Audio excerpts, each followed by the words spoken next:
Yeah, so the all-in process for us has been a process of, I think at the top level, trusting God and trusting His direction for us. And so it was as simple as using head knowledge to say, okay, Tim asked us to ask some very simple questions. And so, God, what do you want us to do? We listened and we did that. But then day one happened and day two. And so we had to keep kind of asking and challenging. And so I said the process seemed simple to me, but the result was we haven't stopped the process yet, and we're 13 months-ish in. Yeah. So the process for me has been a little bit more challenging because I had to ask myself, like, why did I not want to ask God the question of giving more on top of our tithe? Like, why did I not want to ask Him that? And so I had to kind of get real with that answer. But then, I asked God what He wanted from us in that way.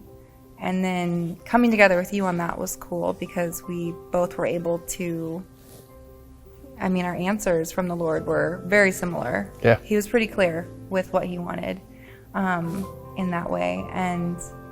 And then just doing it and taking a big, deep breath and having faith in Him that He really has what's best for us in store with our finances, with our time, with our energy, with all of it, and just sitting back in that chair of faith with Him and knowing that, like, ultimately He is good and His ways are higher than our own. For sure.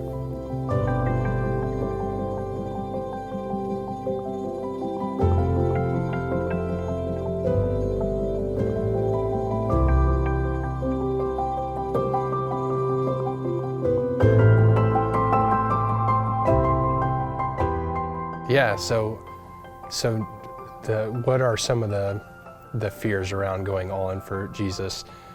And so this is where it gets real. So I talk about the process is, it's simple. You just ask the question and do what He says. The fear piece is the challenging piece for me personally, as in the past, in our past walk, I haven't been as active in our finances or as active even in our decision making. And so some would say this gave me an opportunity to be active, which could also be viewed as an opportunity to have some major fear about how's Steph going to accept the fact that I'm going to step up and try to lead our family in this moment. And so, and in these decisions. And so I approached her in these questions, not knowing how she would respond. So if there was some fear and anxiety about that, what's that going to do? Was it going to put strain on our marriage?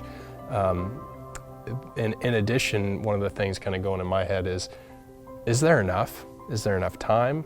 Is there enough money? Is there enough resources to be able to go all in?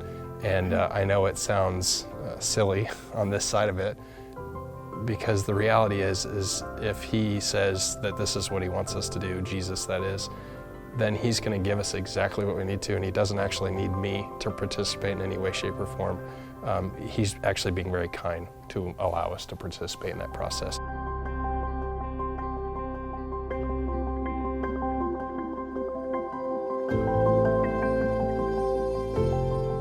Yeah, so if you're struggling to make the choice to go all in for Jesus and to change things up with your time and your resources or financially,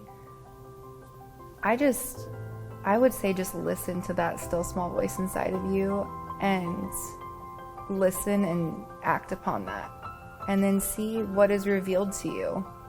Because you never know what goodness He has in store for you, and you truly can't be blessed fully the way He wants to bless you unless you ask Him and act upon what He tells you to do. Trust Him.